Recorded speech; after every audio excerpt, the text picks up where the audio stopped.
शुक्रिया ख़वातीन व हज़रात जो आप यहाँ पे तशरीफ़ लाए हैं। ये मेरे लिए बड़ी अच्छी एक मौका मिला है मुझे आप सबके बिहाफ पे, पाकिस्तान के टैक्स पेयर्स के बिहाफ पे जनाब राशिद लंगड़ियाल साहब से बात करने का, और इनसे ये जो कि FBR के चेयरमैन हैं, Harvard Kennedy school of public policy में से फारिगुल तहसील हो चुके हैं, तो इनसे ज़रा समझेंगे कि टैक्स होता क्या है, क्यों होता है, किस लिए होता है, वगैरह वगैरह। तो राशिद साहब, बहुत शुक्रिया आपका, आपने थिंक फेस्ट को वक्त दिया और पाकिस्तान के टैक्स पेयरों को वक्त दिया कि आपसे बात कर सकें।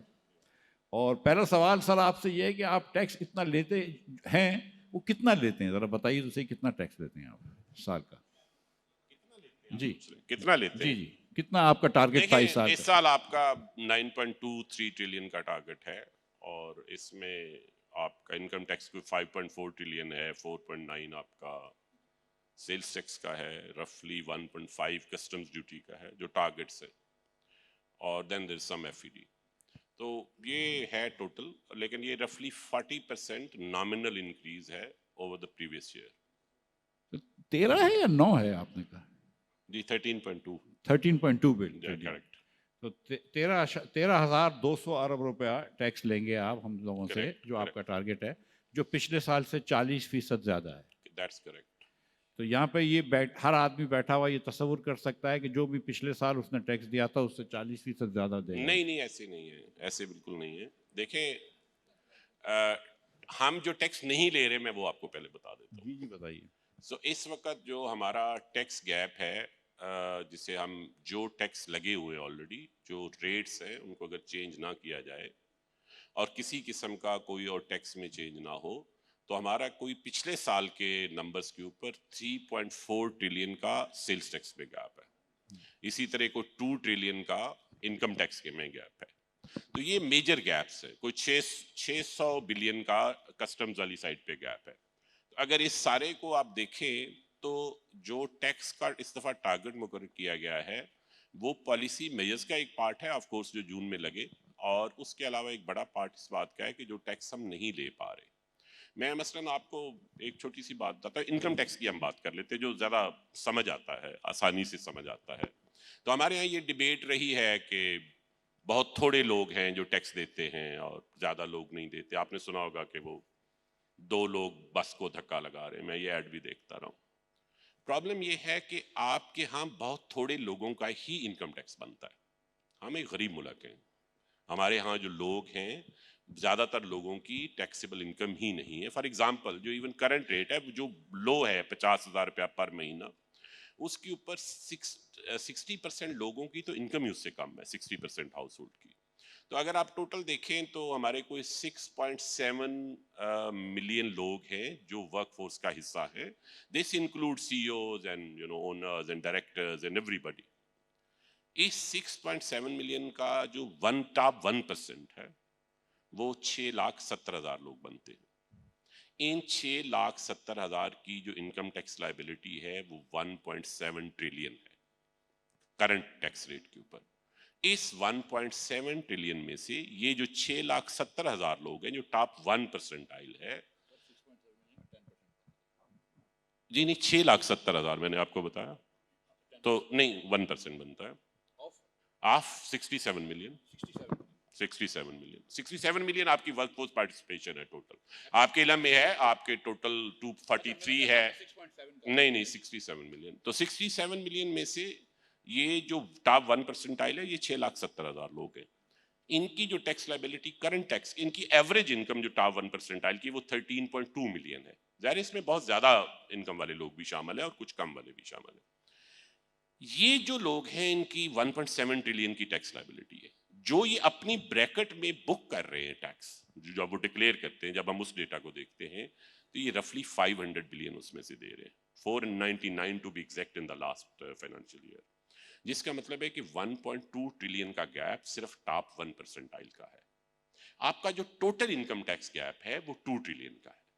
और जो 95% ऑफ द हाउस होल्ड है, जो नीचे वाले 95% ऑफ द हाउस होल्ड है, उनका टोटल टैक्स गैप 140 बिलियन से कम है। You just look at this 140 billion, क्योंकि उनकी इनकम इतनी कम है और टैक्स रेट भी ज़रा आपको पता है कैस्केड करता है। तो ये जो 140 बिलियन है, हम वो जो बस में ज़्यादा लोगों को चढ़ाने की कोशिश करें, ये 140 बिलियन के लिए चढ़ाने की कोशिश करें। जो बस को 2 बंदे धक्का लगा रहे हैं, असल में वही सही धक्का नहीं लगा रहे।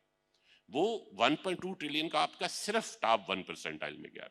मेरी जो जो आप देखें, एक और तरह इसको देखें, आपके रफली 5% हाउस होल्ड को अगर आप ले लें, तो इसमें जो गैप है वो 1.5 ट्रिलियन का है, और टोटल 2 ट्रिलियन का, जिसमें सिर्फ कारपोरेट टैक्स साइड पे भी है।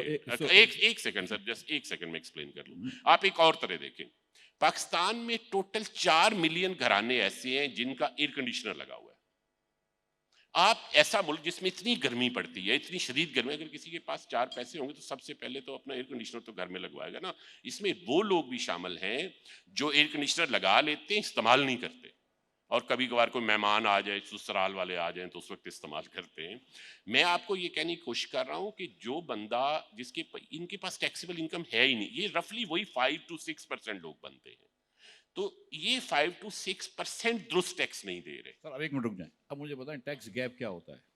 देखिए, टैक्स गैप ये होता है कि आप अगर इनकम टैक्स साइड पे देखें, इनकम टैक्स क्या बताएं, अभी सिर्फ इनकम जी टैक्स की बात इनकम करें। टैक्स का, तो आपकी जो भी आपकी इनकम है और जो आपका टैक्स रेट है, उसको जब अप्लाई करते हैं अक्रॉस हाउस होल्ड, हमारे पास अब अच्छा हाउस होल्ड का सर्वेज मौजूद है।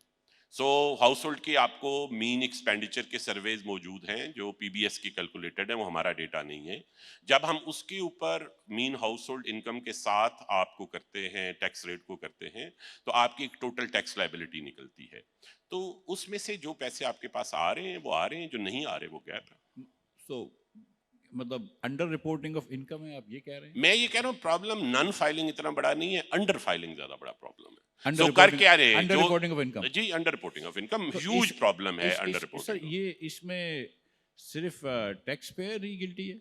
जी जो टैक्स देने वाला है वही गिल्टी है, या अमले भी इसमें नहीं कुछ? नहीं, दोनों साइड पे, टैक्स लेने वाला भी, टैक्स देने वाला भी। टैक्स लेने वाली साइड पे हमारी ऑर्गेनाइजेशन जो है फेडरल बोर्ड ऑफ रेवेन्यू के, उसके अंदर भी बहुत इश्यूज हैं। उसमें कैपेबिलिटी के, कैपेसिटी के भी इशू हैं उसके अंदर। इसके अलावा इश्यूज भी मौजूद हैं जो आप सबके नॉलेज में हैं। लेकिन क्या है, सिस्टम का डिजाइन 5% को हेल्प करने के लिए बनाया गया है। ये जो 5% है जिसकी मैं बात कर रहा हूं, यही लोग वो हैं, ये जो टैक्स नहीं दे रहे ना 1.2 ट्रिलियन, यही रोज आपको टीवी पे आके बताते हैं कि मुल्क को कैसे ठीक करना है, हमारे पास वो नुस्खा मौजूद है जिससे ये मुल्क ठीक हो जाएगा। और यही लोग हैं जो पॉलिसी मेकिंग के वक्त जून में आप फाइनेंस मिनिस्टर रहे हैं, मई जून में जितने लोग आपको मिलने आते होंगे उतने पूरा साल इस्लामाबाद में नहीं आते। तो वो आपको, जो लोग जुलाई से अप्रैल तक इस्लामाबाद में नजर नहीं आते, वो यकदम मई जून में उनके इस्लामाबाद में तमाम सोशल तल्लकात एक्टिव हो जाते हैं।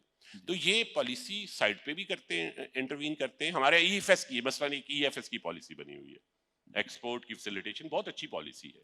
लेकिन क्या किया उन्होंने, कहा जी आप कोई चीज इंपोर्ट कर लें, हम आपसे टैक्सेस नहीं लेंगे क्योंकि आपने एक्सपोर्ट करना, which is fine, which is perfect. लेकिन उसका जो टाइम पीरियड है वो 5 साल रखा। अब 5 साल, तो वो कौन सा ऐसा मैन्युफैक्चरर है जिसे अपने रॉ मटेरियल मंगा के 5 साल बाद प्रोडक्शन करनी पड़ती है? अगर वो ये कर रहा है तो वो तो इन्वेंट्री मैनेजमेंट ही नहीं कर रहा, he should be out of the business. तो ये वो लैप्सेस हैं जिनको यूज किया जाता है और उसके नतीजे में। लेकिन आपका सवाल वैलिड है कि क्या हम एफबीआर की ऑर्गेनाइजेशन की करंट कैपेबिलिटी के साथ इस गैप को फिल कर लें? नहीं कर सकेंगे। लेकिन ये को पिछले 4-5 महीने में हमने एक मेजर ट्रांसफॉर्मेशन प्लान एफबीआर की अपनी कैपेबिलिटी बेहतर करने के लिए बनाया है।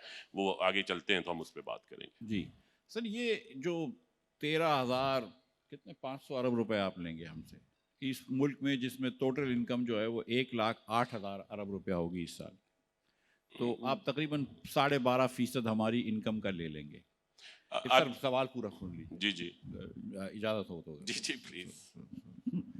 सो 12.5% हमारी इनकम का ले लेंगे, और इनकम से मुराद ये है कि जो फकीर को भीख मिलती है उसके भी 12.5%, जो ज़कात दी जाती है उसके भी 12.5%, गरीब अमीर बूढ़ा मर्द औरत जवान सब के 12.5% जो है वसाइल आप ले लेते हैं एफबीआर। तो ये टैक्स लेते हैं आप, तो ये इसका हमको क्या इफादियत होती है, हमको मिलता क्या है इसके सामने? अच्छा देखिए, ये एक ना हमारे यहाँ एक और डिबेट जो होती है वो ये है कि क्या हम टैक्स ज्यादा लेते हैं, क्या Pakistan is an over tax country. अब दो तरह इसको देखा जा सकता है। एक है टैक्स रेट्स, तो बहुत जगहों पे टैक्स रेट गलत हैं, उनको ठीक करने की जरूरत है। जैसे personal income tax rate is on higher side, salaried classes पे जो टैक्स रेट है वो इज ऑन हायर साइड। इसी तरह आपका जीएसटी भी प्रॉब्लली स्लाइटली अमेंड हो सकता है। इसी तरह आपके इंपोर्ट स्टेज पे टैक्सेस जितने हम लेते हैं वो हमें नहीं लेने चाहिए, वो कहीं और लेने चाहिए, ये बात तो दुरुस्त है। लेकिन क्या इन टोटल हम टैक्स बाकी कंपेरेबल मुल्कों से ज्यादा लेते हैं, तो ये बात दुरुस्त नहीं है। हमारा टैक्स जीडीपी रेशियो रफली 9% है, हमारा एक्सपेंडिचर जो जीडीपी रेशियो रफली 19% है। अच्छा, क्या गवर्नमेंट बहुत ज्यादा खर्च करती है? Is Pakistani government spends too much compare to other countries? No. आप सारे कंपेरेबल कंट्री से देख लें, आपका एक्सपेंडिचर जो जीडीपी रेशियो या बराबर है या कम है। इंडिया में रफली वो 24% है, हमारा 19% है, बांग्लादेश, बाकी तमाम मुल्कों में। प्रॉब्लम क्या है? प्रॉब्लम ये है कि we are able to collect too little, that is the issue. तो गैप जो सारा आ रहा है वो इससे आ रहा है। जब आप कहते हैं 12%, इस साल जो हमारा एस्टिमेट है जीडीपी का वो 122 ट्रिलियन का है, आपके इल्म में है। और 122 ट्रिलियन के अलावा आपको पता है कि जीडीपी के अलावा भी कुछ स्पेंडेबल इनकम है जो पाकिस्तान में आती है, विच इज रफली $30 बिलियन, इस दफा शायद उससे ज्यादा हो, जिसे हम रेमिटेंसेस कहते हैं। तो जब आप स्पेंडिंग साइड पे देते हैं तो not only the GDP plus all the net remittances that you get, that is part of the total spending you make. मैं इसी की आप पर्टिकुलरली आपने बात की कि किस किस से लेते हैं। इंडिया में जो सेल्स टैक्स ऑन गुड्स है वो सूबों के पास है, हमारे पास, हमारे यहाँ ये फेडरेशन के पास है। इंडिया में sales tax on goods is 6.5% of GDP.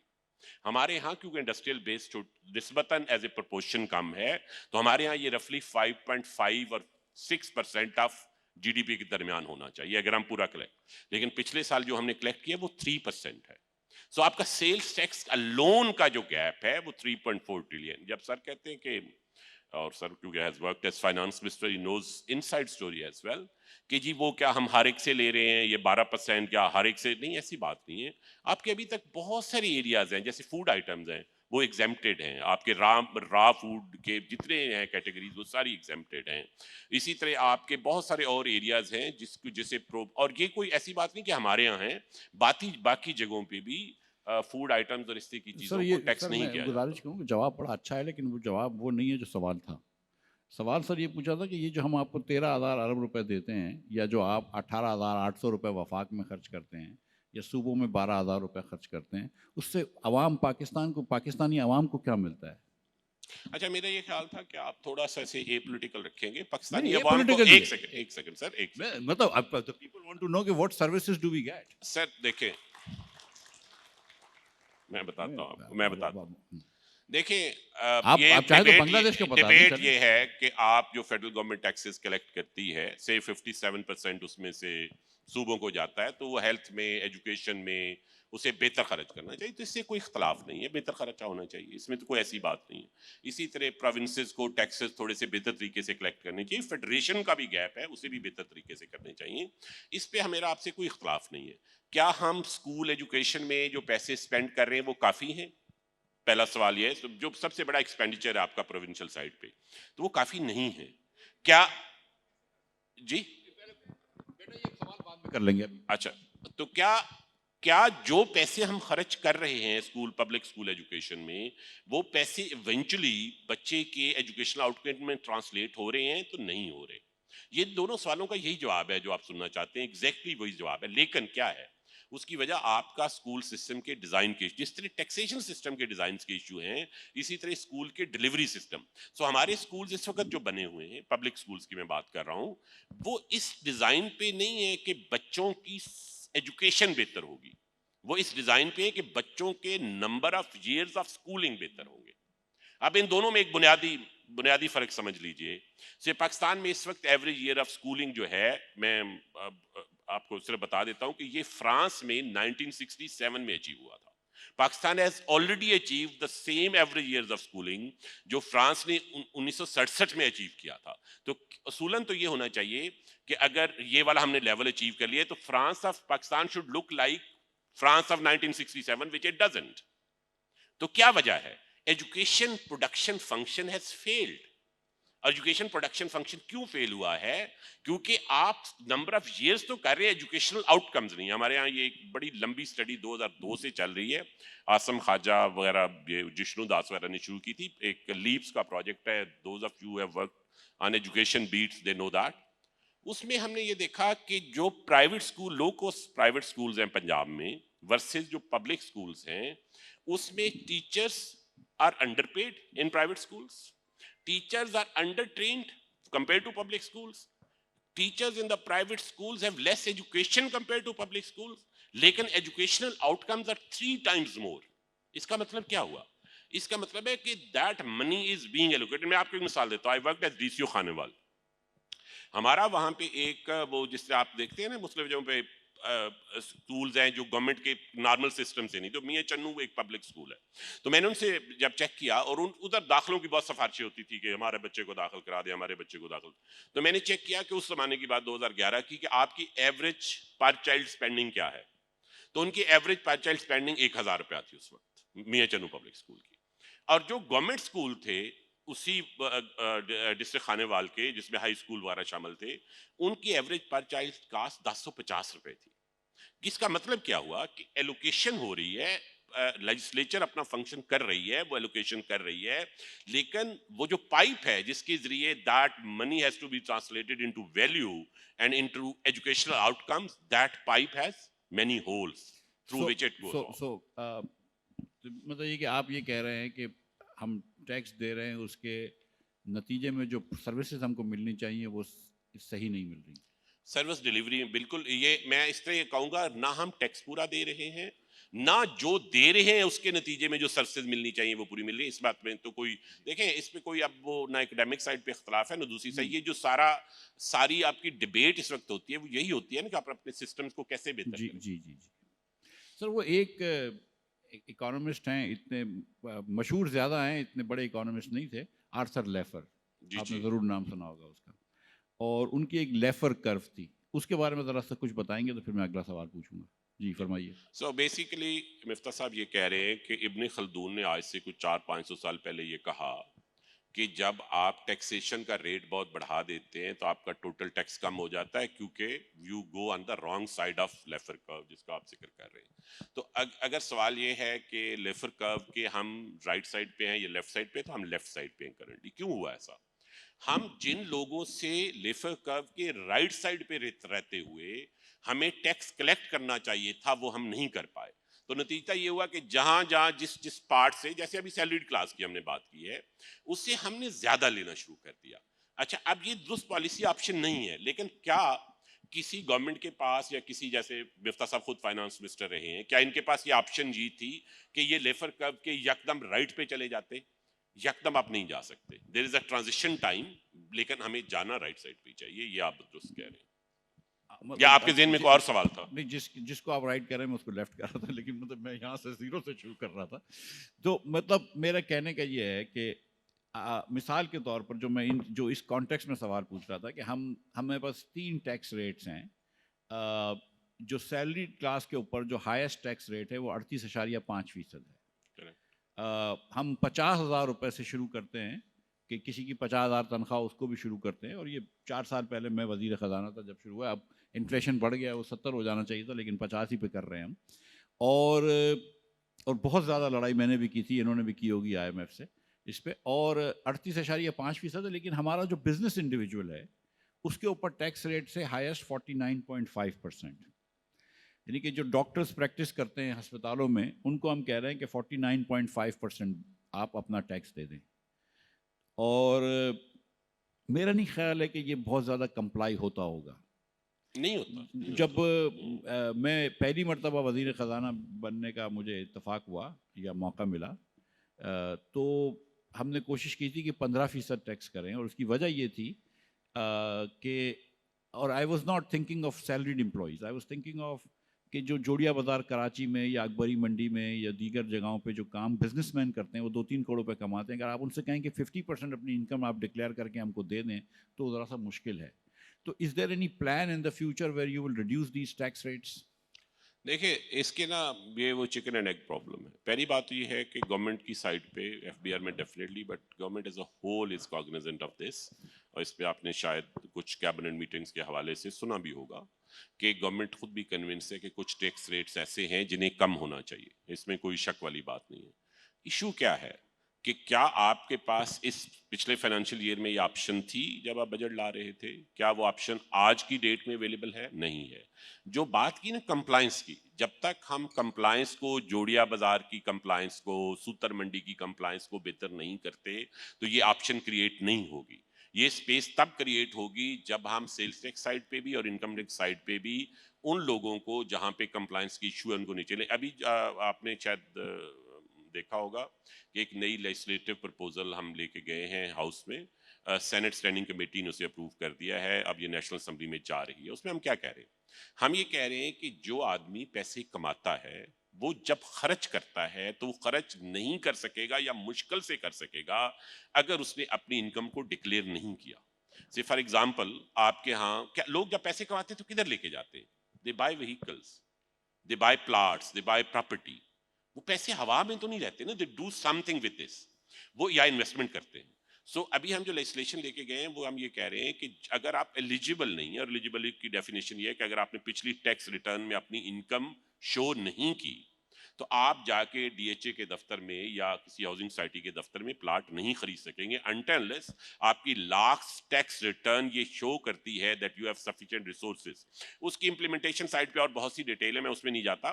But big thing is कि अगर आपने अपनी इनकम को डिक्लेयर नहीं किया तो आपके स्पेंड करने के ऑप्शंस कम हो जाएंगी या बहुत डिफिकल्ट हो जाएगा। सर दो मैं सवाल पूछ के फिर मैं पब्लिक के लिए ये बात कर दूंगा, क्योंकि I am sure many of you want to ask Rashid साहब क्वेश्चंस। तो एक सवाल तो सर ये कि आपने जो कहा कि ऑप्शंस नहीं है हमारे पास टैक्स कम करने के जब तक कंप्लायंस नहीं हो। वो चिकन एंड एग प्रॉब्लम है। आप कह रहे हैं 50% 49.5% टैक्स दे दें, वो कह रहे हैं कि पहले टैक्स रेट्स कम करो फिर देंगे, तो ये एक मसला है। तो सर कोई अखराजात कम करने की कोई पॉसिबिलिटी है? मिसाल के तौर पर इस बार जबकि आपका इन्फ्लेशन रेट इस साल 12% होगा शायद, एक्सपेक्टेड तो था, आपने 22% जारी अखराजात बढ़ाए और आपने 64% पीएचडीपी के एक्सपेंडिचर्स बढ़ाए। पिछले साल 700 अरब थे, इस बार 1150 अरब रुपए रखे हुए हैं। तो ये ज़रूरी है कि हम पीएचडीपी पे ये खर्च करें और इंटर प्रोविंशियल बड़े बड़े प्रोजेक्ट्स के अलावा भी छोटे छोटे प्रोजेक्ट्स करें, और ज़रूरी है कि 22% हम जारी अखराजात बढ़ाएं। अगर हम आम लोगों को ये कह रहे हैं कि आप अपने कमर कस लें, तो शायद हुकूमत में कोई गुंजाइश है सर खर्च ये कर? बहुत वैलिड सवाल है। जब आप किसी से कहते हैं कि जी हम हमारे पास ऑप्शन नहीं है, हम लेफर कर्व के उस साइड पे हैं मगर मजबूरी से हैं, तो citizen have a right to ask the government thank कि यू सर, भाई थैंक फिर यू। आप क्या कर रहे हैं, then what are you doing. मेरा ही ख्याल है कि एक बहुत मेजर काम फेडरल गवर्नमेंट में हो रहा है। I am not aware of provincial side. Federal government में हो रहा है। There is this right sizing committee that is headed by the finance minister. उसमें 2 मिनिस्ट्रीज और मल्टीपल अटैच डिपार्टमेंट्स बंद करने का फैसला हो चुका है। सो एक एक मैं उनकी कुछ शुरू की मीटिंग्स में खुद भी शरीक रहा हूं when I was secretary power. एक एक ऑर्गेनाइजेशन से ये 3 सवाल पूछे जा रहे हैं। पहला सवाल ये पूछा जा रहा है कि क्या आप जो काम करते हैं ये पब्लिक सेक्टर में होना भी चाहिए या नहीं होना चाहिए। So this is the first question that is asked from each organization. So why not this should be left to the private sector? दूसरा सवाल ये पूछा जाता है कि अगर आपके काम का कुछ ऐसा हिस्सा है जो पब्लिक सेक्टर में ही हो सकता है, फॉर एग्जांपल उसमें कोई पब्लिक गुड इन्वॉल्व है या कोई नेचुरल मोनोपोली की ऐसी फॉर्म इन्वॉल्व है जिसे आप प्राइवेट सेक्टर में नहीं लेके जा सकते, और उसके ऊपर पब्लिक फाइनेंस में सफिशिएंट क्राइटेरिया मौजूद हैं जो ये तय करते हैं कि this work should belong to public sector और नॉट, उसे वो उस कमेटी के सामने अगर जस्टिफाई ना कर सके तो वो अदारा बंद हो जाता है या उसका वो हिस्सा बंद हो जाता है। और ये इस वक्त कंटिन्यूस एक्सरसाइज है। Finance minister I think holds meeting every week और बहुत स्ट्रक्चर्ड तरीके से उसमें काम हो रहा है। उसमें हमारे एक दो बड़े काबल लेजिस्लेटर हैं, बिलाल कियानी साहब हैं, वो उसमें हैं, एक दो सलमान साहब हैं, सलमान अहमद साहब मैकेंजी में रहे हैं, वो भी उसमें शामिल हैं, और and all the important secretaries are part of that exercise. और बिल्कुल बारीकी से वो काम हो रहा है। तो अगर कोई ये इस बुनियाद पे नहीं कि हमारा अदारा इतनी देर से है और वो जो यूजुअल नरेटिव है उसको कोई नहीं मान रहा उस कमेटी सर में। तो कोई लोग एक सेकंड सर, नफरी सर कम मैं की गई थोड़ा है? सा खत्म कर लूं सर। दूसरा सवाल ये पूछा जाता है कि अगर ये पब्लिक सेक्टर से बिलोंग करता भी है, फर्ज किया ये this good should be delivered by the public sector और should be financed by the public sector, इस तरह तक जस्टिफाई हो भी जाए, तो उनसे ये सवाल पूछा होता है कि इसके लिए क्या आपकी ऑर्गेनाइजेशन का ये फार्म होना जरूरी है या नहीं है? तो ये भी साबित करना पड़ेगा कि इसी फार्म में होगा, वरना वो कमेटी ये कह रही है कि ठीक है जी हम पब्लिकली इसे फाइनेंस तो करेंगे लेकिन ये ऑर्गेनाइजेशन खत्म हो जाएगी, हम इसे डिलीवरी मोड इसका बदल देंगे। थर्ड क्वेश्चन जो पूछा जाता है वो ये है कि अगर ये पब्लिक सेक्टर का भी है और इसका डिलीवरी मोड भी नहीं बदला जा सकता, तो क्या ये फेडरल गवर्नमेंट नहीं करना है, या this could be done at some other level of government? So जो हमारा फेडरलिज्म का तस्वर है उसके अंदर क्या ये प्रोविंशियल लेवल पे होना चाहिए, लोकल लेवल पे होना चाहिए? There is one example, PWD, एक आपने नाम सुना होगा, बहुत देर से public works department, that has already been slashed. इसी तरह बहुत सी और ऑर्गेनाइजेशंस हैं जिनको स्लैश किया। आपको याद होगा जब आप फाइनेंस मिनिस्टर थे, पीडब्ल्यूडी के आपके पास बहुत इश्यूज आते थे, लेकिन ये बहुत बारीकी का काम है, ये इस तरह नहीं है कि हम, लेकिन ब्रॉड प्रिंसिपल्स जो मैंने आपसे शेयर किए, इन्हीं प्रिंसिपल्स के ऊपर पूरी तंदाई से ऐसा भी हुआ कि एक दो मिनिस्टर्स आए और उनके सेक्रेटरीज ने बड़ा फोर्सफुली अपना केस पेश किया, एंड दिस कैबिनेट कमेटी जो राइट साइजिंग कमेटी, उन्होंने कुछ चीजों से एग्री कर लिया, लेकिन जब कैबिनेट में गया तो कैबिनेट में इन लार्जर फोरम उनसे भी नहीं एग्री किया गया और उन्हें फैसला किया गया कि नहीं, भले ही इस कमेटी ने कुछ 5% 10% उन्हें गुंजाइश दी है, उसको भी खत्म कर दे। बिल्कुल रिसेंटली ये हुआ है। Sir so this is going नहीं, ऑन गोइंग। माशाल्लाह सर, लेकिन कोई नफरी कम हुई है? सर बिल्कुल बिल्कुल, उसमें आपकी जो पोस्टें हैं वो खत्म होंगी, बहुत सारी पोस्टें कुछ खत्म हुई भी हैं, लेकिन मैं आपको ये बताता हूँ कि हमारे यहाँ ना पब्लिक सेक्टर में कुछ लाभ की लाइबिलिटीज हैं, दो तरह की लाइबिलिटीज हैं। एक वो जो आप ऑलरेडी लोगों को एम्प्लॉय कर चुके हैं और उनके कॉन्ट्रैक्ट्स हैं, उसके आगे कोर्ट्स के और लीगल मैटर्स हैं, लेकिन बहुत सारे ऐसे हैं जिनको अभी आपने भर्ती करना है।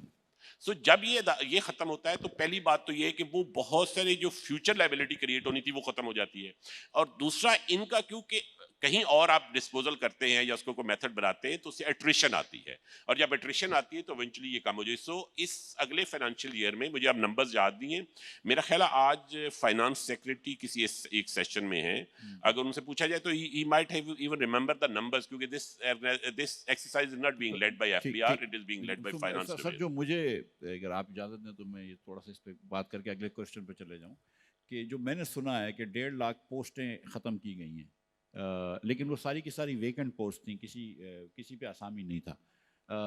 मगर चलो अगले साल की हायरिंग तो कम हो सकती है। सर जो अब मैं आखिरी सवाल पूछ लूँ सर, ये जो आपने एक बात भी की थी कि we have to figure out कि कौन सा लेवल होना चाहिए, प्रोविंशियल होना चाहिए, फेडरल होना चाहिए, लोकल होना चाहिए, तो आप लोग जो टैक्स जमा करते हैं, and people should know this, कि जो आप वफाक में टैक्स देते हैं उसका तकरीबन 57.5% पैसे जो हैं वो सूबों को चले जाते हैं। तो सूबे भी आपके पैसों से ही फंड होते हैं, इनफैक्ट 60% से ज़्यादा चले जाते हैं सूबों को पैसे, because of other things. So do you think के given the structure of our budget and given the deficit, इस साल 9,000 अरब रुपए का डेफिसिट का तखमीना है, अबाउट 8% ऑफ GDP, थोड़ा सा कम हो सकता है, थोड़ा सा ज़्यादा हो सकता है, तो डू यू थिंक कि इस NFC अवार्ड को चेंज किए बगैर और बहुत ज़्यादा टैक्स लगाए बगैर हम बजट डेफिसिट को कंट्रोल कर सकेंगे? देखिए, पाकिस्तान का जो इस वक्त फेडरल गवर्नमेंट का बजट है उसके दो बड़े हिस्से हैं। एक वो जो इस वक्त एक्सपेंडिचर फेडरल गवर्नमेंट कर रही है, और एक जो हमने पास्ट एक्सपेंडिचर किया उसकी हम डेट सर्विसिंग कर रहे हैं। So debt servicing last year was रफली half of the total one. तो वो पास की एक लाइबिलिटी है, और ये मैं बिल्कुल मिफ्ता साहब दुरुस्त कह रहे हैं कि ये नंबर इतना बड़ा है कि अगर फेडरल गवर्नमेंट अपने डिविजिबल पूल का वो हिस्सा लेती रहे जो ले रही है तो उसमें बड़े इश्यूज हैं, लेकिन ये एक कॉन्स्टिट्यूशनल अरेंजमेंट है बिटवीन प्रोविंसेस एंड फेडरेशन, और इस कॉन्स्टिट्यूशनल जो अरेंजमेंट है इसको चेंज करने की बजाय इसको इंप्लीमेंट करने की जरूरत है। सो क्या इंप्लीमेंट नहीं हो रहा? जो इंप्लीमेंट हो रहा है वो ये है कि जो सूबों का हिस्सा है डिविजिबल पूल में वो सूबों को मिल रहा है। क्या नहीं हो रहा? जो सूबों के कुछ करने के काम हैं वो अभी तक फेडरेशन में हो रहे हैं। For example, social security is a provincial subject, आपके इल्म में है, लेकिन हमारा एक बहुत अच्छा प्रोग्राम जो गरीबों के लिए है, BISP, वो फेडरेशन से फाइनेंस हो रहा है। सो इवेंचुअली सूबों और फेडरेशन की मर्जी से, इसकी बजाय कि इसके ऊपर फेडरेशन को यूनिलैटरल एक्शन ले, सूबों और फेडरेशन को मिल बैठने की, और मेरा ख्याल है इस पे ऊपर ऑलरेडी मिल बैठ रही है। फाइनेंस मिनिस्टर और सूबों की फाइनेंस टीम्स ने इस पे अपना काम शुरू कर दिया है कि ये जो फेडरल इम्बैलेंस है इसको एड्रेस करने के क्या तरीके। मसलन for example, there could be some arrangement जिसमें ये जो पास्ट लाइबिलिटी है इसको सूबे और फेडरेशन शेयर कर लें, और कोई उस पर सनसेट क्लास लगा दें कि जब ये लाइबिलिटी क्लियर हो जाएगी। मुझे पर्सनली आई डोंट थिंक कि सूबों का जो शेयर है वो ज्यादा है, मेरी जाती ये राय नहीं है। पाकिस्तान इस सिचुएशन में जो है तो लगता है कि ज्यादा है, वरना देखिए most of the functions have to be performed by the, आपकी पुलिसिंग है, आपकी हेल्थ है, आपकी एजुकेशन है, तो सूबों का शेयर कम करने की जरूरत नहीं। ये जो एक हमारी पास्ट लाइबिलिटी का प्रॉब्लम क्रिएट हुआ है, इसे हल करने के लिए सबको मिल बैठने की जरूरत है, और टैक्स GDP रेशो को भी ठीक करने की जरूरत है। ठीक ठीक है सर। अब ये आपके पास आऊंगा मैं। जी जी, मैं सबके पास आऊंगा। आप कोई बच्चा है, माइक ले जाओ इनके पास माइक। सवाल आप मुझसे पूछेगा, मैं इनको डायरेक्ट करूंगा। नहीं वो मॉडरेटर मिफ्ता साहब पहली दफा मॉडरेटर हैं, वरना इधर होते हैं। और जब आपने मिफ्ता साहब से सवाल करना हो तो आप मुझे पूछिएगा। मैं फिर ये चाह रहे हैं कि मुझसे सवाल पूछा जाए, लेकिन मैं चाह रहा हूँ कि इनसे पूछा जाए। दूल्हा महफिल तो ये है ना। हेलो, नहीं आवाज आ रही। हेलो।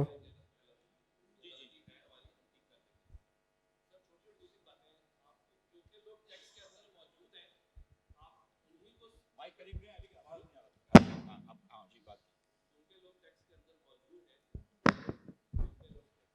जी जी, क्योंकि लोग टैक्स के अंदर मौजूद हैं। आप सवाल पूछें, मुझे तो इसको एड्रेस कर ले पहले। जी सर, तो क्योंकि लोग टैक्स के अंदर मौजूद हैं, आप उन्हीं को एम्प्लॉय करते रहते हैं। मिफ्ता साहब भी जब फाइनेंस मिनिस्टर थे वो भी आप ही की तरह बातें बड़ी प्यारी करते थे, सभी करते आए हैं। नहीं, मैं सर पिछली दफा सर प्लीज एक मैं इनसे बहुत अच्छी बातें करता जी मैं भी यही मेरे वर्ड्स यही थे कि आप प्यारी बातें करते थे। लास्ट टाइम आप थिंक फेस्ट पे आए, क्योंकि अब आप गवर्नमेंट से बाहर है तो आसान है कहना।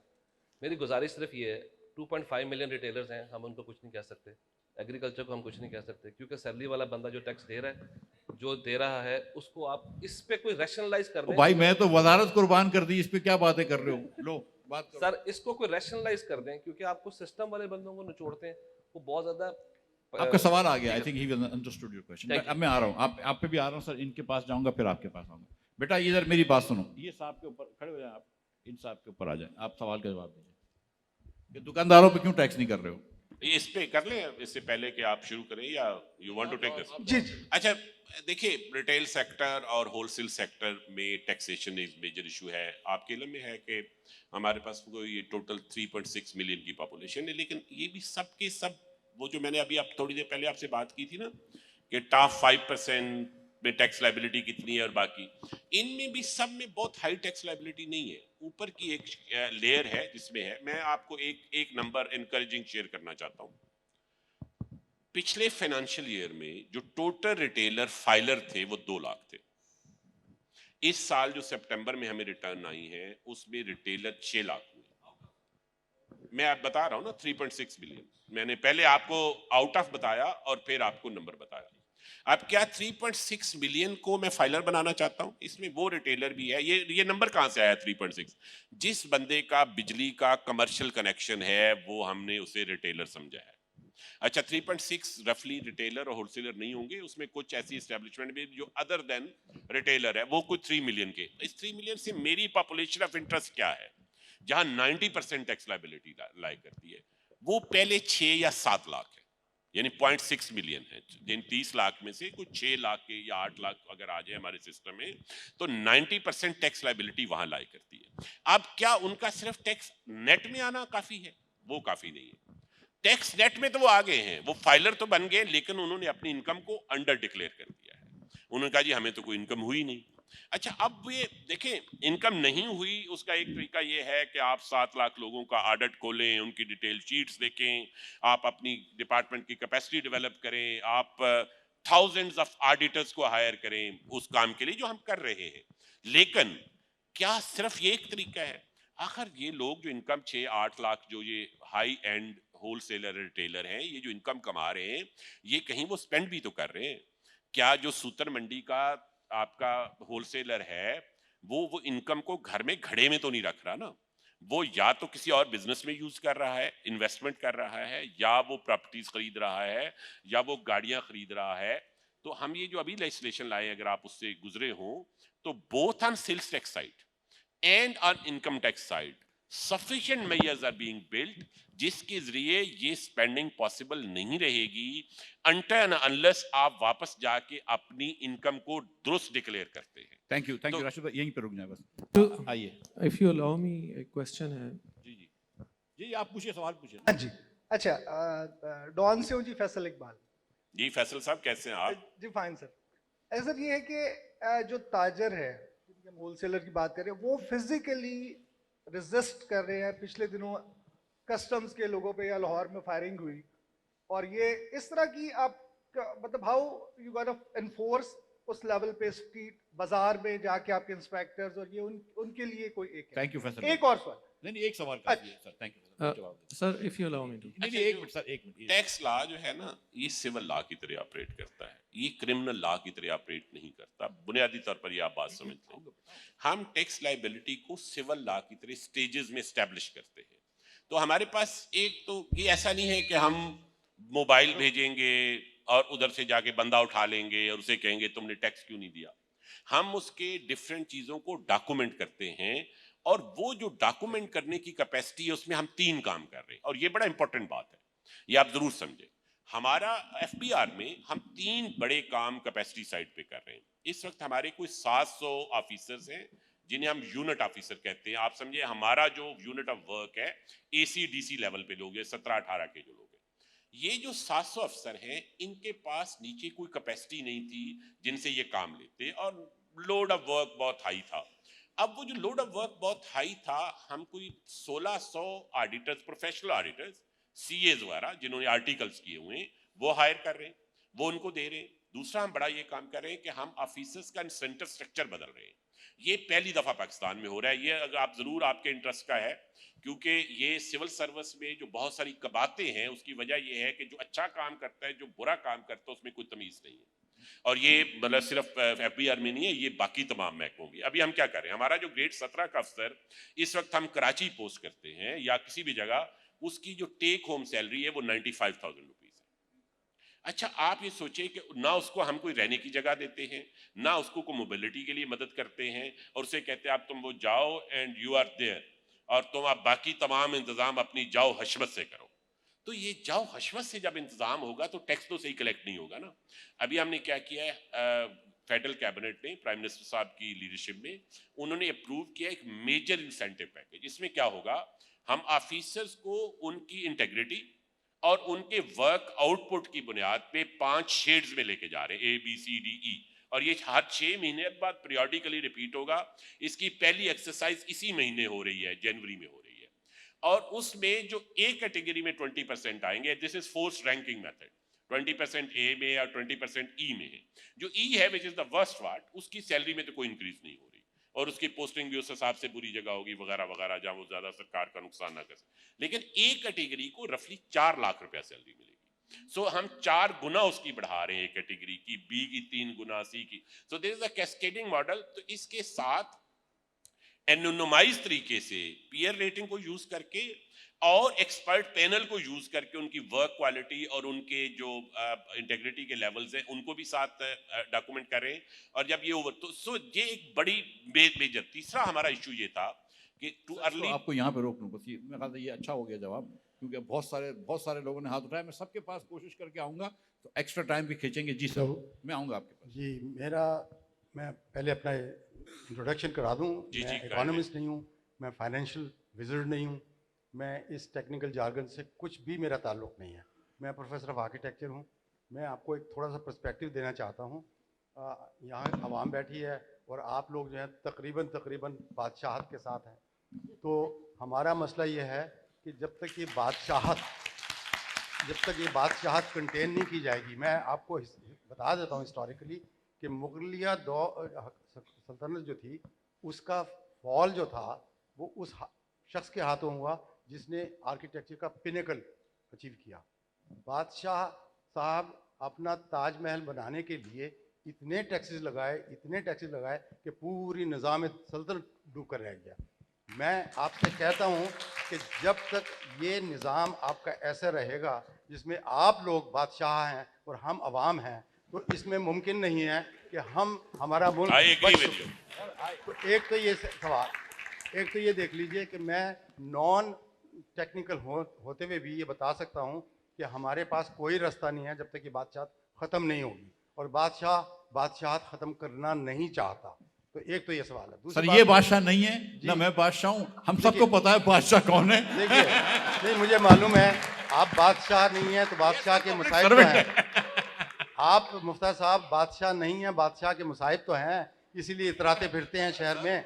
तो मकसद कहने, देखिए एक सेकंड मैं अपना सवाल ख़त्म कर लूँ। राशिद साहब से दूसरा सवाल ये है कि जब हुकूमत ने शुरू किया है कि हुकूमती ढांचा कम किया जाएगा, तो मेरा ये ख्याल है और मेरा सवाल भी आपसे यह है कि मेरा ख्याल ये है कि अगर पाकिस्तान में FBR को ख़त्म कर दिया जाए तो शायद बेहतरी की तरफ जाएगा पाकिस्तान, लोग ज़्यादा टैक्स देंगे। ठीक है, इसका ठीक है सर। आई थिंक आपका कमेंट आ गया। जी सर। जी थैंक यू मुफ्ता साहब। मैं डॉक्टर अदनान हूँ, vice chancellor information technology university, जिसमें याकूब बंगिश इज़ वर्किंग। मेरा इस वक्त टेनियर मिल गया जी आप वीसी है वहाँ पे? जी sir I need to talk sir आप तो इधर आए ना। नहीं तो मुझे आप पहले बता दें, मैं would have come to you sooner. So अभी एक रिसेंटली मैं क्विक क्वेश्चन करता हूँ, और भी हैं तो फिर आपसे बाद में बात करेंगे। इस वक्त जो सबसे बड़ा प्रॉब्लम जो टेक्निकल यूनिवर्सिटीज़ हैं उनको ये है कि पीपल जो अच्छे लोग हैं, रिसर्चर्स हैं, एजुकेशनिस्ट हैं, they are leaving the country, everybody knows. और उसकी मेजर वजह इकनॉमिक है, उनकी जो सैलरी के ऊपर जो हम नहीं उसको कॉम्पनसेट कर रहे as compare to private sector या फिर बाहर जाके। अब रिसेंटली एक चीज़ पता चली है, रिसर्चर और एजुकेशनल के ऊपर टैक्स रिबेट था 25%। वो जो 25% है उसके ऊपर जब ये फिस्कल स्टार्ट हुआ ईयर, बड़ी डिबेट हुई, वो किसी हद तक कोई कन्फ्यूजन रही। अब दोबारा ये बात शुरू हो गई है कि वो रिबेट ख़त्म कर रहे हैं, और वो बहुत ज़्यादा हिट करेगा सैलरीज़ के ऊपर। और ये लोग जो ऑलरेडी हम जिनको रिटेन किया हुआ है, मेरा ख्याल है सवाल आ गया आपका। जी सवाल ये है सर कि क्या ये रिबेट खत्म करेंगे जो टीचर्स को देते हैं? क्या सेक्टर कमांडर IMF ने आपको ये कहा हुआ है? देखिए क्या प्रिंसिपल क्या है, पहले प्रिंसिपल की बात। I mean sorry, mission chief. So taxation का एक बुनियादी जो प्रिंसिपल है वो ये है कि you have to treat everyone uniformly. So अगर एक इनकम रेडी वाले की है लाख रुपया है और एक प्रोफेसर की इनकम 1 लाख रुपया है, तो वो यूनिफॉर्मली ट्रीट होगी। हम करते क्या थे, उसूलन प्रोफेसर की सैलरी ज्यादा होनी चाहिए थी। हमने से कहा सैलरी तो ज्यादा हम नहीं देने की पोजीशन में से, हम उसे जो उसूलन देनी चाहिए वो नहीं देने की पोजीशन में, तो आपको टैक्स रिबेट में 25,000 रुपया दे देते हैं या 50,000 रुपया दे देते हैं। ये गलत तरीका है। ये आपने जो देना है उसे अपफ्रंट दें और स्टेट करें कि हमने ये दिया। ये जो रिबेट्स का कंसेप्ट है, रिमिशंस का कंसेप्ट है, ये कंसेप्चुअली गलत है कि आप फलां आदमी से जब हम लेंगे तो 10% टैक्स लेंगे, फलां से 5% लेंगे। हाँ, अगर उसका इनकम लेवल डिफरेंट है तो वो तो प्रिंसिपल दुरुस्त है, लेकिन अगर इनकम लेवल सेम है तो he should has to be subjected to the same. इस वक्त बहुत सारी एग्जिस्ट करती हैं, I understand what you are saying. असूली तौर पर हमारा सफर उस तरफ होना चाहिए कि जहां पे ये जो डिस्टॉर्शन है, जो टैक्स सिस्टम की डिस्टॉर्शन, ये कम से कम होती जाए। अगर ये कम नहीं होंगी, अगर फर्ज किया किसी यूनिवर्सिटी के बजट में सैलरी हेड में 80 मिलियन रुपीस है, तो असूलन वो सैलरी हेड बढ़ाने की जरूरत है, इसकी बजाय कि आप टैक्सेशन का रेट कम कर दें और उससे ये समझे कि जी हम तो टोटल 80 मिलियन की। यूनिवर्सिटी को पता होना चाहिए कि वो ट्रू सैलरी क्या दे रहे हैं। सर थैंक यू, सवाल आ गया। जी बेटा। सर हमारे यहाँ ना शब्बाज़ादी साहब थे आपसे पहले FBR के चेयरमैन, किधर किधर है यार, आवाज नहीं आ रही। वो खड़े हो जाओ। शब्बर साहब ने कहा कि पाकिस्तान की इकोनॉमी के 3 मसले हैं, एक रियल स्टेट टैक्स नहीं देता, एक एग्रीकल्चर टैक्स नहीं देता, दूसरा स्मगलिंग है। क्या इसके लिए आप क्या कर रहे हैं? इशू तो आपको पता है सारे, उसमें क्या डीप स्टेट के रोल को काउंटर करने के लिए या कुछ कर रहे हैं आप? थैंक यू बेटा। ये माइक जो है ना बेटा, ये माइक लेके वो खातून को दे दो अब उनको। देखें, 3 इश्यूज हैं, स्मगलिंग है, बिल्कुल इशू है, एग्रीकल्चर इनकम टैक्स कम सूबों के पास है, वो नहीं कलेक्ट हो रहा, ये भी इशू है। सो स्मगलिंग का हमारा एक लार्ज वॉल्यूम था और इसके ऊपर तमाम पूरी गवर्नमेंट ने बहुत यकसुई से काम किया है। और अगर आप नवंबर दिसंबर का डेटा देखें पीओएल की इंपोर्ट्स का, तो आपको एक वाज़े इंक्रीज, तो सबसे ज्यादा स्मगलिंग किस चीज की हो रही थी? पीओएल की हो रही थी, पेट्रोलियम प्रोडक्ट्स की हो रही थी। पेट्रोलियम प्रोडक्ट, डीजल की जो अच्छा, स्मगलिंग होती है। जब वो हुआ तो आपका, जब उस पे स्मगलिंग के ऊपर काम शुरू हुआ तो उससे एक मेजर चेंज आई कि आपका 15 से 20% जो फॉर्मल इंपोर्ट है वो बढ़ गई। गवर्नमेंट इस जो मुझे जहां जहां नजर आता है, मुझे किसी जगह गवर्नमेंट का कोई हिस्सा इस बात की फेवर में नहीं लगता कि वो कोई स्मगलिंग हो या स्मगलिंग ना हो, स्मगलिंग को रोका जाए। तमाम लोग रोकने के ऊपर लगे हुए हैं। इसमें देखिए, हमारा पोरस बॉर्डर है, अफगानिस्तान का भी, ईरान का भी, it's a large porous border. और ये उस सेंस में अगर आप देखें तो कोई ज्योग्राफिकल बैरियर्स नहीं है वहां पे जिसके ऊपर रुके। जैसे बहुत सारे मुल्कों को ये होता है, समुंदर होता है या कोई पहाड़ी सिलसिला ऐसा होता है, हमारा बॉर्डर बिल्कुल ऐसे है कि उसमें दूसरी साइड और इस साइड में कोई फर्क नहीं है। उसमें बहुत लोग इस काम पे लगे हुए हैं, बहुत मेहनत हो रही है। हम देखें, और बहुत सारे मसाइल हैं जो उस बॉर्डर के ऊपर, हमारे टेररिज्म के बाकी इश्यूज हैं। आप स्मगलिंग को रोकने की मुझसे बात कर रहे हैं, बिल्कुल स्मगलिंग इशू है, उसके ऊपर मेजर काम हो रहा है। अगर आप मुझसे पूछते हैं कि क्या इससे 100% कामयाबी होगी, तो नहीं होगी। बहुत सारी कम्युनिटीज हैं, विलेजेस हैं जो अक्रॉस दा, लेकिन पहली दफा पाकिस्तान कस्टम्स, जिसके कुछ ऑफिसर मुझे नजर भी आ रहे हैं, उनके ऊपर एक मेजर इन्वेस्टमेंट हो रही है। सो हम डिजिटल एनफोर्समेंट का एक नया कंसेप्ट ला रहे हैं। देखिए, जो स्मगल्ड गुड्स होती है वो कहाँ जाती है? वो मार्केट में बिकती है ना। तो अगर आप मार्केट साइड से उसे कंट्रोल कर लें तो फिर भी स्मगलिंग कम हो जाएगी। थैंक यू और सर। अगर आप ये सर खत्म कर लें सवाल। और अगर बॉर्डर साइड से कर लें तो तब भी खत्म हो जाएगी। So what we are doing is कि हम तमाम लिजिट गुड्स ट्रांसपोर्ट को ई वे बिल सिस्टम पे ला रहे हैं। ये 1-2 साल लगेंगे, इसमें बिल्कुल लगेंगे। और जो इलिजिट ट्रेड है उसके ऊपर हम बैरियर्स क्रिएट कर रहे हैं मार्केट टाउन्स की तरफ जाते हुए। फॉर एग्जाम्पल, अभी एक नई हमने कलेक्ट्रेट अप्रूव की है, विच इज इंडस कलेक्ट्रेट। तो इंडस के कोई 22 ब्रिजेस हैं, उनको क्रॉस किए बगैर 80% ऑफ द मार्केट में नहीं पहुंच सकते। तो उसके ऊपर हम डिजिटल एनफोर्समेंट स्टेशंस बनाने जा रहे हैं, which is a big project. इंशाल्लाह इसके 6 महीने साल बाद इसके रिजल्ट्स आने शुरू हो थैंक यू, जाएंगे। थैंक यू जी। जी अस्सलाम बहन। वालेकुम, मेरा नाम जुनैरा ज़ीम है। मेरा एक क्वेश्चन ये है कि जो हम मोबाइल्स वगैरह लेते हैं, जो एंड्रॉयड और एप्पल के फ़ोन्स हैं, इसमें पीटीए प्रूफ टैक्सेस क्यों हैं? अगर कस्टमर पे करने से फेल है, इसका क्या किरदार है? या तो टैक्स कम किए जाएं पीटीए प्रूफ मोबाइल्स के, या तो कस्टमर को मजबूर ना किया जाए ऐसे एंड्रॉयड मोबाइल लेने के लिए। आपका क्या ख्याल है? Thank you, thank you. जरा दोबारा बताएं, इशू क्या आ रहा है आपको? मुझे नहीं आ रहा, लेकिन आवाम को आ रहा, जो एप्पल फ़ोन खरीदने की ख्वाहिशमंद है। लेकिन इशू ये है कि इन्फ्लेशन।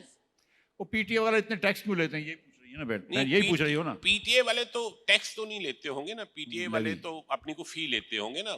PTA Yes. हमारी कलेक्शन एजेंसी जरूर होगी, पीटीए Yes. वो लेवी लेती है ना, जो वो अपनी लेवी वगैरह लेते होंगे। वो तो देखिए ना, मतलब बहुत जरूरत की थोड़ा एप्पल के अलावा काम चला ले।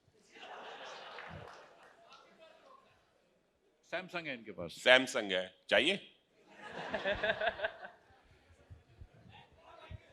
जी जी। चल बोल रहे बेटा, आप ऊंचे आवाज से बोलो, चलो बोलो। नहीं नहीं, एक सेकंड, आपको माइक भिजवाते हैं, माइक माइक भिजवाएंगे। दे दो बेटा, एक मिनट, अभी माइक आ रहा है। चलो माइक देखे, माइक हम माइक। ये देखो, एफबीआर चेयरमैन बैठे हैं, हम वो क्या तहजीब के आप- साथ चल रहे आप हैं। वो- मैंने भी बड़ी बड़ी बड़ी हिम्मत दिखा के सवालात पूछे, वरना चेयरमैन एफबीआर जो है ना, ये जो सर ने फरमाया, ये बादशाह के बराबर होते हैं। ये बादशाह के मसाइब नहीं है। जी सर, मेरा मुलाजम लोग हैं, मुलाजम लोग। मैं एक सीए हूँ सर, और मैं देखता हूँ आपने बारहा ये बात की कि हमारे पास जो टैक्स फाइलर्स हैं वो बहुत कम हैं। मैं आपसे बात से एग्री करता हूँ, लेकिन टैक्स पेयर्स तो हमारे पास बहुत ज़्यादा हैं। बिकॉज 193 मिलियन नेटवर्क्स हैं, मोबाइल नेटवर्क्स हैं जो भी एक्टिव हैं, और उन सब से हम टैक्स, एडवांस टैक्स कलेक्ट करते हैं। मेरा छोटा भाई है, 5000 के लिए मुझे कॉलिंग करता है, लेकिन जब वो बैलेंस करवाता है तो वो एडवांस टैक्स दे रहा है। तो आप इस चीज़ से एग्री करेंगे कि टैक्स पेयर हमारे पास ज़्यादा ही हैं, जी, टैक्स फाइलर्स कम होंगे? मैं वो आपकी उसके बात लिए। समझ गया, बैठे समझ गया, थैंक यू। देखिए ये बात दुरुस्त कह रहे हैं कि हम सेल्स टैक्स की मद में और एडवांस इनकम टैक्स की मद में उन लोगों से भी टैक्स ले रहे हैं। मैं आपको एक इंटरेस्टिंग फैक्ट बताता हूँ। वो जो खातून वो पिछले का अगर आप इजाजत दें तो मैं आपको एक इंटरेस्टिंग फैक्ट बताता हूँ। हम ये जो इनकम टैक्स कलेक्ट करते हैं, इसमें से मैंने आपको बताया था ना कि मुख्तलिफ जो टॉप 1% है वो 500 बिलियन देते हैं, और फिर नेक्स्ट जो हैं वो कोई नेक्स्ट 4% जो हैं वो कोई 300 बिलियन के करीब देते हैं। तो ये हमारा एक गैप है जो कोई 700 बिलियन का पिछले साल में था। मजे की बात है कि कुछ 350 बिलियन ऐसे लोग टैक्स देते हैं एडवांस इनकम टैक्स की शक्ल में, जो अपने टैक्स रिटर्न में क्लेम नहीं करते। इसका क्या मतलब है? ये बहुत हाई रेशियो है, यानी कि उस बंदे ने इनकम टैक्स दे दिया हुआ है और वो क्लेम नहीं कर रहा। वो क्लेम क्यों नहीं कर रहा? कि जिस दिन वो क्लेम करने जाएगा उसे अपनी टैक्स रिटर्न में बाकी चीजें भी बयान करनी पड़ेंगी। आपकी जो कैश इकोनॉमी है वो रफली 25% है इस वक्त, आपके इलम में है, जो कंपेरेबल कंट्रीज में 14-15% से ज्यादा नहीं है। तो ये जो पूरे का पूरा पर्ची के ऊपर निजाम चल रहा है, जिसके खिलाफ अभी हम लेजिस्लेशन लेके आए, ये जब तक कम नहीं होगी। आपकी बात दुरुस्त है, बहुत सारे वो टैक्सेस हम ले रहे हैं जो हमारे टैक्स फाइलर नहीं है उनसे ले रहे हैं। ये आप बात दुरुस्त करें। ठीक, चले जी। सर मेरा क्वेश्चन आपसे है। सर अभी आपने कहा कि अवाम बहुत ज़्यादा टैक्स देती है और उसको बदले में क्या मिलता है? सर जैसे आप पब्लिक स्कूल्स देखें, कॉलेजेस, मुझे नजर नहीं आ लाइट की वजह से। छोटी बच्ची के लिए। अच्छा जी। पब्लिक स्कूल्स की एजुकेशन चेक करें तो सर क्वालिटी की एजुकेशन नहीं है। अगर हम देखें कि हमें टैक्स के पैसे से इन रिटर्न मिलता क्या है अवाम को। पब्लिक हॉस्पिटल्स देखें तो वहाँ आप चेक कर सकते हैं कि किस किस्म का बर्ताव किया जाता है आम आदमी के साथ। और सर आप चूंकि गवर्नमेंट में भी रह चुके हैं, आप ये FBR कहता है, लोगों से डिमांड की जाती है कि आम आदमी से कि वो टैक्स पे करे, फाइलर बने। सर मेरा सवाल ये है कि एक आम आदमी जिसको बदले में कुछ नहीं मिलता, वो हर इदारे का, जो पब्लिक इदारे हैं उनकी सबकी सैलरीज, आप जजेस की चेक करें, डॉक्टर्स की, टीचर्स की, आपकी सारी ज़िंदगी गुजर जाती है अदालतों के चक्कर लगाते। जो जज आपकी टैक्स के पैसे से सैलरी लेता है वो आपको इंसाफ नहीं देता, डॉक्टर्स आपको प्रॉपर ट्रीटमेंट नहीं देते, टीचर्स, आप गवर्नमेंट स्कूल का सवाल पे आ जाओ ना, सवाल पे आ जाओ। स्टूडेंट्स को देखें, वो पास आउट हो जाते हैं, प्रॉपर वो कुछ सीख ही नहीं पाते जब वो पास आउट होते हैं।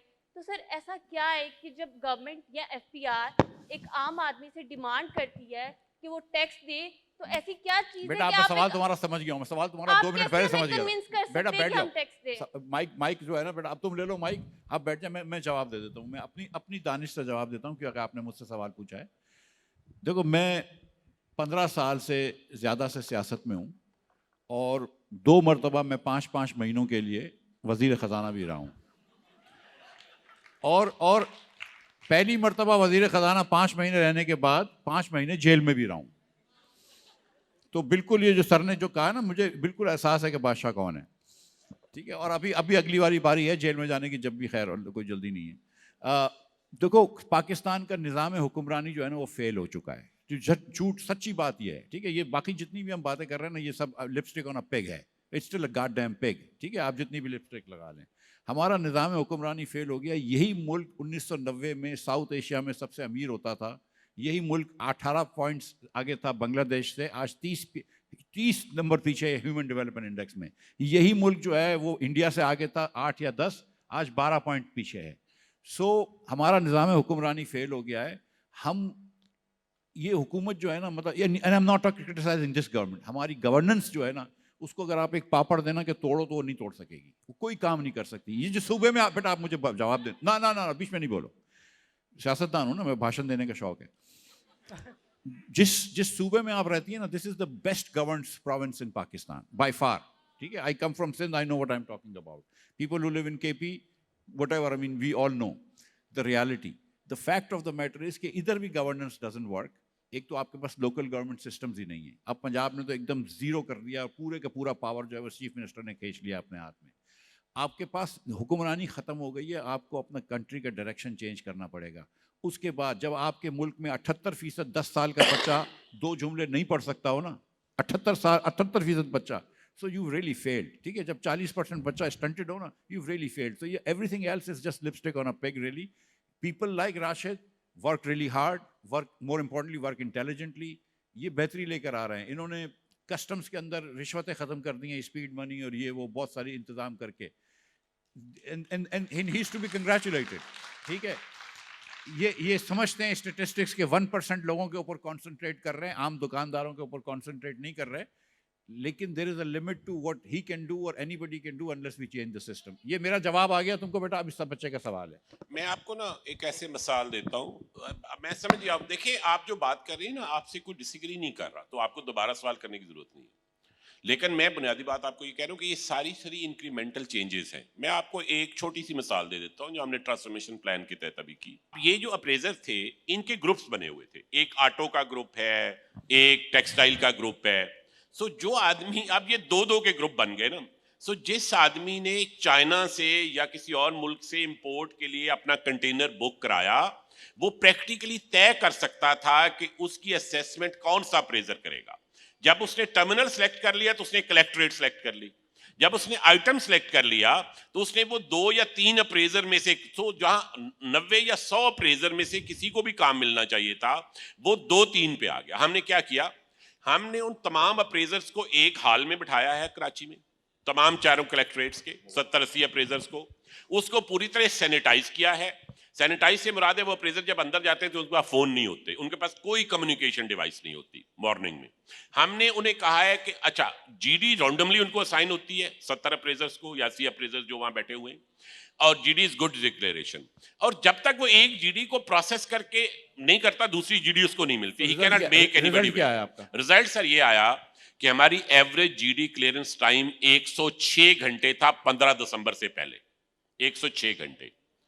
अभी जो लास्ट वीक है, जो ये first 8 days of this month है, इसमें वो 19 घंटे हो गया है. अच्छा, एक और मजे की आपको बात, रेवेन्यू में फर्क आया आपको? सर नहीं, रेवेन्यू में फर्क नहीं पड़ा. रेवेन्यू रफली सेम है. मैं 2 चीजें और बताता हूं. तो अप्रेजर क्या करता था, वो कहता था कि मुझे कुछ डॉक्यूमेंट्स ऐसे हैं जो मुझे मजीद चाहिए, तो उसे हम डॉक्यूमेंट कॉल रिक्वेस्ट कहते हैं. और इसी तरह वो कहता था कि मुझे शक है कि इसके कंटेनर में कुछ और है और लिखा इसने कुछ और है, तो इसे एग्जामिनेशन रिक्वेस्ट कहते हैं. ये दोनों रिक्वेस्ट हैं, ये 80 से 85% नीचे गिर गई. जहां पहले 100 को वो कॉल कर रहा था एग्जामिनेशन के लिए या डॉक्यूमेंट्स कॉल के लिए, वो 15 रह गए हैं. इसका मतलब क्या है? इसका मतलब है अब उसके जो कलूजन था between the appraisal and the importer और द क्लियरिंग एजेंट, वो कलूजन टूट गया. उनके पास आपस में कोऑर्डिनेट करने का कोई मेथड नहीं रहा. अब इसमें कोई बहुत बड़ी इन्वेस्टमेंट नहीं थी. एक हाल है जिसको सैनिटाइज करना है, उनको अंदर बैठाना है. आप भले इसको इनफॉर्मली भी अपने लोगों से भी चेक करें. This is kind of thing that we need. और ये 80 to 85% ऑफ इंपोर्ट है. And will you do this in all of Pakistan? Sir ये सर नहीं, अभी 4 कलेक्ट्रेट में है कराची की. कराची की सारी पोर्ट्स पे हो गया है सर. इसमें सर मैं आपको जो असल बात बताना चाहता हूं, this deals with 80 to 85% of all imports in this to country. और speed money at the level of assessment as we speak is 0. ठीक है, थैंक यू. आखिरी सवाल है जी बेटा. सर, आपने बात की कि हम गवर्नमेंट एक्सपेंडिचर को ख़त्म करें. गवर्नमेंट एक्सपेंडिचर तो उससे बेदरेग इस्तेमाल हो रहा है. यहाँ कुछ देर पहले मलिक अहमद खां आए थे, उनके साथ आप बाहर प्रोटोकॉल देखेंगे कितना ज़्यादा प्रोटोकॉल था. किस तरह आप पब्लिक एक्सपेंडिचर को कम कर रहे हो. दूसरा सर, ये तो अपने अंदर नेपोटिज्म नहीं है कि डीएमजी का बंदा टैक्सेशन को कंट्रोल कर रहा है. ठीक है सर, आखिरी सवाल है मेरा. तो इन्होंने 2 सवाल किए हैं. एक तो इन्होंने कहा है कि कुछ लोगों का प्रोटोकॉल है बाहर पे, वो मिनिस्टर्स का सरकार. स्पीकर साहब आए थे. स्पीकर साहब का देखें, स्पीकर एक कस्टोडियन है हाउस के. मतलब है, मुझे नहीं पता कि क्या प्रोटोकॉल था क्या नहीं था, but that's not a question that belongs to this session. आप उस सेशन में नहीं थे जब स्पीकर साहब आए, तो क्वेश्चन नहीं पूछने. आप देखें इसमें तो अच्छा, आई सर इनके सवाल ले लेते. 1 मिनट जी, आखिरी सवाल ले लो.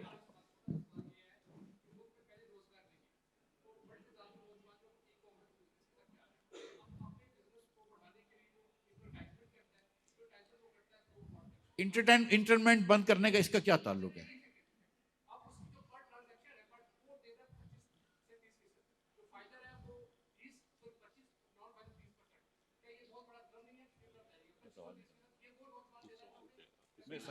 मैं सवाल नहीं समझा. आप कह रहे हैं कि किसके ऊपर टैक्स है?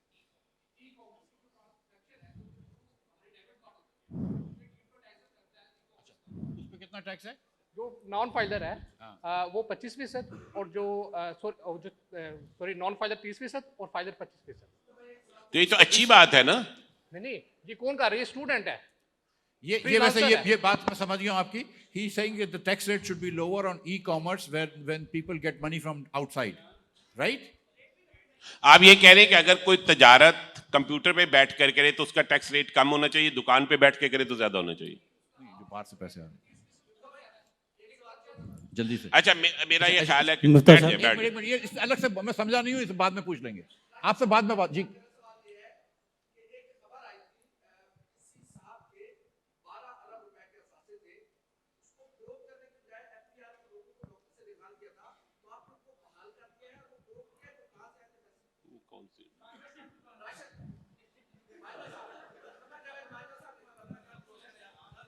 लेडीज एंड जेंटलमैन, मिफ्ता साहब सिर्फ मिफ्ता साहब मैं आप तमाम खवातीन और हजरात का शुक्रिया कहता हूं। ये चाहते थिंक फेस्ट देखिए अब बंद करा देना मतलब। सर मिफ्ता साहब एक लास्ट क्वेश्चन। नहीं भाई बस सर बस कर ले भाई, वो थैंक यू।